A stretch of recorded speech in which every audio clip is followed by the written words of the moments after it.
El 8 de julio de 2010, la Asamblea General de Naciones Unidas reconoció que el acceso al agua potable y el saneamiento es un derecho humano esencial para el pleno disfrute de la vida.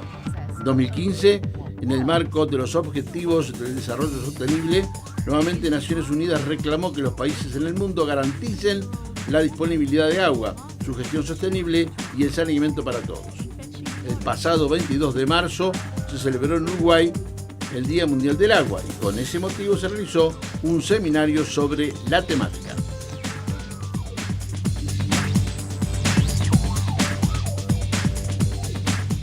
Le damos la bienvenida a Leo Heller, un gusto recibirlo, recién lo decíamos, ingeniero civil, docente de la Universidad Federal de Minas Gerais, relator de Naciones Unidas. Javier Tax, docente también universitario, responsable de la Cátedra de UNESCO sobre Agua y Cultura. Bienvenidos a ambos, un gusto recibirlos. Hay que señalar que la Facultad de Ciencias Sociales realizó un seminario internacional durante 2 días precisamente para hablar de este tema, ¿verdad? Del derecho al agua como derecho humano y también del saneamiento. ¿Es así, Javier? Sí, el seminario se organizó en el marco del Día Mundial del Agua.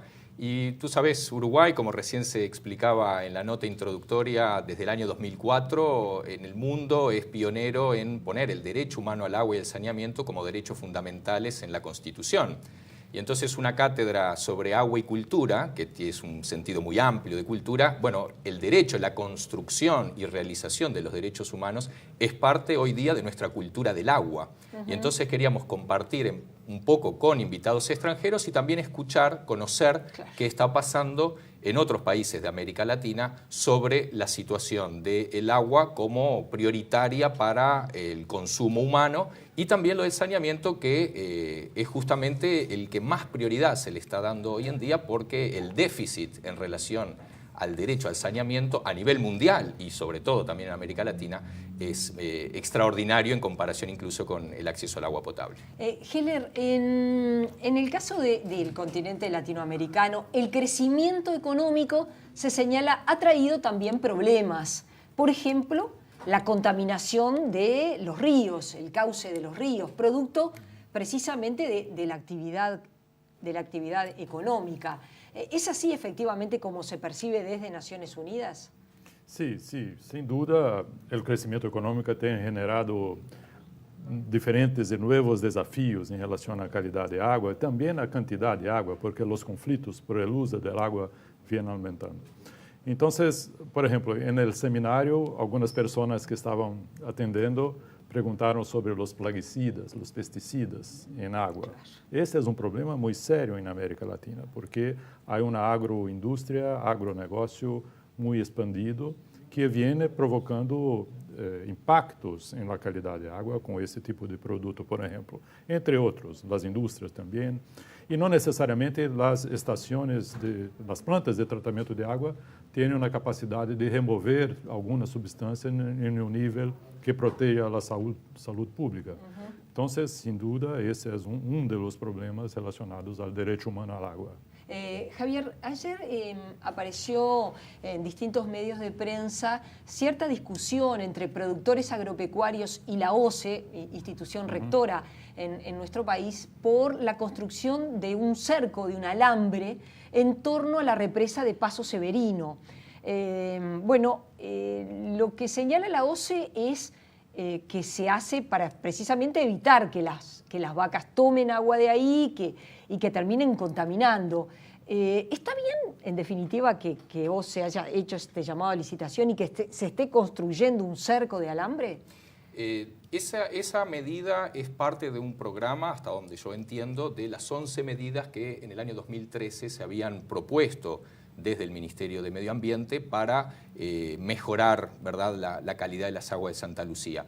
Si es un cerco y qué tamaño, etcétera, bueno, eso lo deberán de alguna forma dialogar. Lo que sí me parece importante en el marco de esto que estamos conversando, el derecho humano al agua, es que una vez que se prioriza el derecho humano al agua, ¿verdad?, para el consumo de las personas con relación a otros usos, como puede ser el económico, el agropecuario, bueno, eso todos tenemos que entender que realmente es prioritario y entonces las medidas que mejoren el agua bruta para su potabilización, que mejoren la calidad de esa agua bruta, bueno, es parte de nuestra responsabilidad como ciudadanos.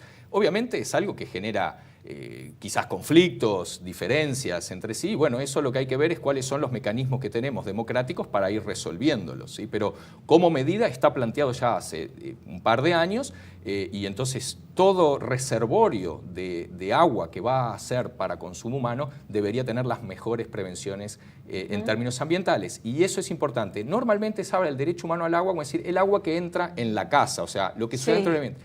El derecho humano al agua tiene muchas dimensiones y lo más dificultoso hoy en día es que también contempla qué sucede en lo ambiental. Entonces, no está separado el derecho humano al agua de lo que podríamos llamar el derecho a un ambiente sano. Heller, sin meterlo en la polémica, ¿verdad?, concretamente de esto que ha planteado OCE, que está haciendo OCE, que es un cerco, hay que generar herramientas para la protección del agua, de lo que se llama agua bruta. Sí, yo estoy plenamente de acuerdo con Javier. Yo no conozco en detalles, obviamente, el problema acá en Uruguay, pero es muy importante actuar en los mananciales, protegiendo los mananciales, las fuentes de agua contra contaminaciones de toda orden. La prioridad, como Javier ha señalado, es el agua para el consumo humano. Entonces hay que proteger. La manera más inteligente de hacer eso es proteger todas las cuencas de tal manera que tengamos una agua bruta, adecuada, y que el tratamiento de agua sea capaz de transformar esa agua bruta en una agua potable, segura, que no presente riesgos a la salud de los consumidores de esa agua. Entonces, me parece bien. Javier, desde OCE y desde las autoridades del Estado se señala que en el Uruguay el agua es potable y que en el Uruguay se cumple con la normativa vigente. Desde las organizaciones sociales, ¿hay conformidad con el estado del agua que llega a los hogares en definitiva? Seguramente cada quien tiene su opinión y creo que hay grupos organizados que, bueno, reclaman justamente mayor información, o sea, acceso a información sobre las calidades del agua, con mejores monitoreos, y hay, yo creo, una fuerte desconfianza hoy en día. Y yo creo que es una desconfianza, al menos culturalmente, que va en dos sentidos. Por un lado, es la desconfianza en las instituciones, que creo que trasciende el tema solo del agua, ¿sí? Creo que hay, en general, los ciudadanos están un poco pensando, bueno, ¿quién es la autoridad? ¿Qué información me da? ¿Cómo puedo confiar? Pero también hay algo que tiene que ver con nuestra relación con la naturaleza o el ambiente, y es una desconfianza en la capacidad también de los ríos, de los arroyos de autodepurarse. Entonces yo creo que va un poco junto. Es como una desconfianza en general hacia el mundo que nos rodea, el natural, las instituciones, y entonces, bueno, es una lucha de sentidos, como alguna vez me ha tocado por allí escribir, ¿no? Y también los parámetros de qué es potable o no potable, bueno, también van cambiando históricamente, y ahí es donde están un poquito las distintas fuerzas tratando de decir, no, tenemos que mejorar el mejor estándar, y otros que dicen, bueno, podemos en realidad mantenernos en un nivel un poco más bajo. Heller, lo que pasó precisamente en Minas Gerais, que, bueno, catalogado como el peor desastre ecológico que le haya ocurrido en la historia de Brasil, ¿podría contarnos, concretamente pasó en el mes de noviembre del año pasado, qué fue exactamente lo que pasó en Minas Gerais? Sí, fue efectivamente un desastre de proporción enorme. Y lo que pasó fue un dique de un embalse que almacenaba residuos de minería de hierro, se rompió. Y había un volumen acumulado en ese embalse equivalente a algo como 20.000 piscinas olímpicas para tener una dimensión del volumen de residuos, de lodo. Y este lodo escurrió aguas abajo, eliminó una pequeña comunidad de 600 personas, fue absolutamente enterrada esa comunidad, las personas tuvieron que ser desplazadas para otro sitio. Y ese lodo siguió por los ríos hasta el océano. El río más importante de la región, el río Dulce en español, tiene como 800 kilómetros y muchas ciudades usan el agua de ese río para su abastecimiento. La mayor ciudad es Governador Valadares, que tiene 300.000 habitantes. Y hay otras un poco menores, pero hay también muchas poblaciones que viven en las márgenes del río, pescadores, agricultores familiares, hay una tribu indígena y personas que usan del agua para diversos fines. Entonces, en un primer momento fue muy impactante porque algumas cidades não puderam mais usar a água do rio. Por exemplo, essa cidade, Governador Valadares, quedou como 3, 4 dias sem poder usar a água. A água não era mais água, era algo era um lodo marrom, espeluznante, muito espesso, impossível de tratar para consumo humano. E nesse momento, a água era distribuída em botelhas, o que generou muitos conflitos para a gente buscar a botella. E hasta hoje há uma certa desconfiança na qualidade da água. A água não é a mesma de antes deste acidente. Então, não há muita claridade sobre hasta que ponto há uma toxicidade nessa água do Rio Doce, sobretudo. ¿Hay otros lugares donde existan este tipo de mineras y que pueda pasar? Porque en la información se señala que se mantienen los peligros con la existencia de estas mineras en Brasil. Hay muchas embalses de minerio en Brasil. Hay una estadística de algo como 700 diques como este. E o que é mais preocupante é que há uma classificação de risco para esses embalses. Estamos mirando imágenes precisamente en este momento de lo que es la situación, de cómo quedó luego del derrame de la minera. Es ahí, ¿no? Exactamente. Exato. Um pouco abaixo está essa comunidade, Bento Rodrigues é o nome, e hoje há 600 a 700 pessoas que estão desplazadas. Y no hay una solución todavía para reasentar. Estaba leyendo algunas informaciones. Hay ambientalistas que dicen que el río murió. Es irrecuperable. No, yo creo que es muy fuerte decir esto. Sí. Porque el río tiene su dinámica, no se sabe exactamente o que pasará. Puede ser que el río será diferente do que era, pero murió me parece un poco radical. O que pasó es que hubo una mortandad de pescados muy larga logo después. Claro. Pero hoy los peces ya aparecen nuevamente porque el oxígeno se está volviendo. Leíamos también que la presidenta Dilma Rousseff le planteó una demanda muy importante a la empresa minera brasileña. Es una multinacional por estos daños, ¿no? Aparentemente dice que la minera va a responder económicamente por este desastre. ¿Es así? ¿Hay un juicio en curso? Sí, hay un acuerdo. La presidenta participó directamente de ese acuerdo, de una indemnización en dólares sería algo como 6.000 millones de dólares. Pero hay una controversia muy grande por parte de los movimientos sociales en Brasil de qué manera este recurso será gerido.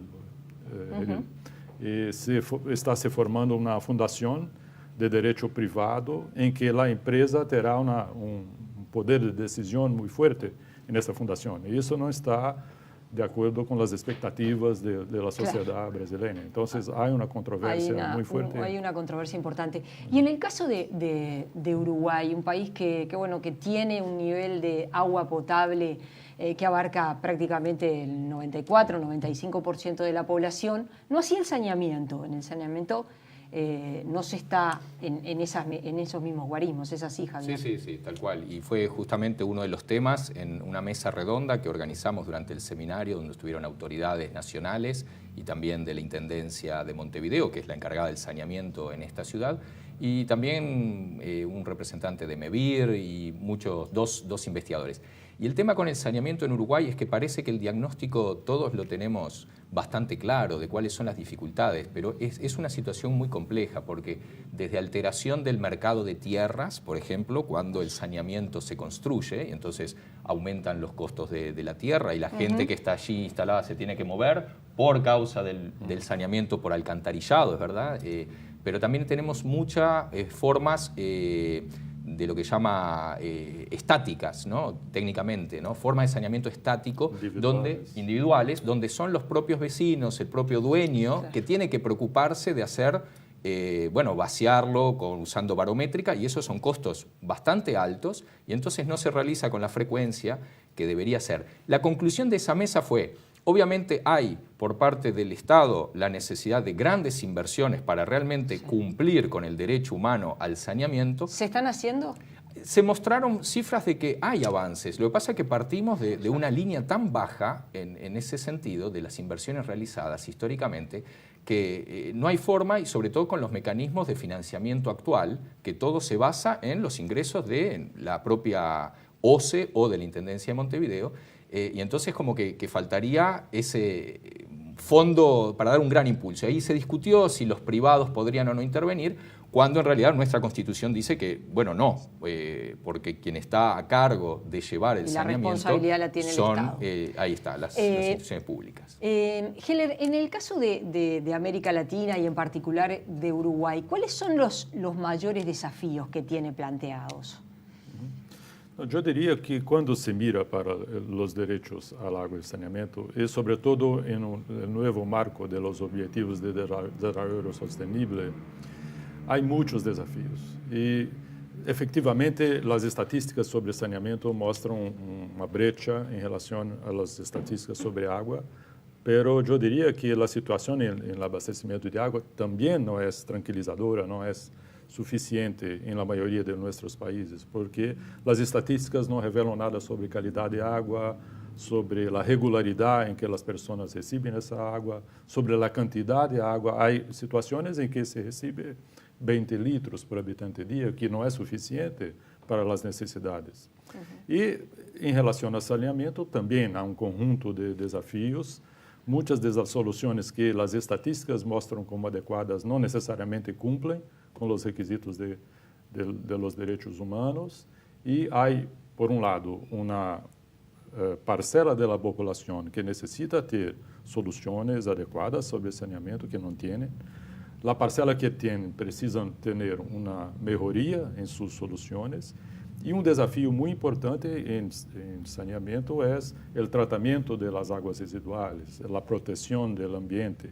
Y eso en todo el mundo hay muchos déficits, y no es diferente en América Latina. ¿Qué pasa con el acuífero guaraní?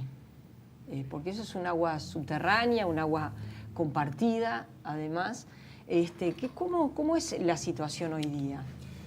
Con relación al acuífero guaraní, siempre se menciona, es uno de nuestros reservorios de agua plausible de consumo humano para el futuro, en fin, y hubo un proyecto muy importante, del 2003 al 2009, que justamente trató de generar un marco transnacional entre Uruguay, Paraguay, Brasil, Argentina, que somos quienes compartimos ese recurso, para una gestión sustentable y que lo pueda preservar, especialmente para los momentos que probablemente haya necesidad. Ya se usa mucho el acuífero guaraní. En Uruguay, sobre todo para uso termal, industrial, pero también ciudades como Rivera, ¿verdad? Rivera, Libramento, el consumo humano viene de allí. Lo que se trató en el seminario justamente fue cómo el derecho humano, la idea, el paradigma de los derechos humanos del agua, el saneamiento, ha estado o no relacionado con cómo fue avanzando este tipo de gestión de las aguas subterráneas. Y las conclusiones son, primero, es que desconocemos mucho sobre nuestras aguas subterráneas, para empezar. Y hay que cuidarlas. Y al mismo tiempo hay que cuidar, o sea, tenemos que generar el conocimiento y al mismo tiempo ir previendo cómo la protegemos. Y el derecho humano al agua solamente a nivel internacional recientemente aparece justamente en decir, si es prioritario, las aguas subterráneas, al igual que las superficiales, van a tener que ser priorizadas para el consumo de las personas y no para el uso industrial o el uso turístico, que hasta ahora de alguna forma es lo que ha prevalecido. Es así, está también dentro de las preocupaciones este tema de las aguas subterráneas. Sí, lo que pasa es que, como relator para el derecho humano al agua y saneamiento, mi mirada es muy más el acceso de las personas al agua y a las soluciones de saneamiento. Pero evidentemente que las fuentes de agua son importantes, como decimos en el inicio. Entonces, sí, cuando las fuentes de agua se comprometen, se contaminan, se superexplotan, en el acuífero guaraní hay casos de superexplotación, se puede tener una reversión, un retroceso en el acceso del derecho humano al agua. Pero la mirada del relator es muy más en el acceso en nivel domiciliario y cómo los prestadores de servicios están garantizando que ese acceso sea adecuado, continuo, suficiente, con calidad, etcétera, etcétera. Hay organizaciones sociales que señalan preocupación precisamente por preservar el agua, porque así como hay otros recursos naturales que hoy están en juego, así como el comercio, el negocio va por determinados recursos naturales, también va por el agua. Es así, hay preocupación de que esto afecte este derecho humano de las personas. Sí, sí, es el mismo raciocinio. Es muy importante que las fuentes de agua sean preservadas, sean priorizadas para el consumo humano y no sean usadas en demasía por otras actividades económicas que puedan colocar en riesgo.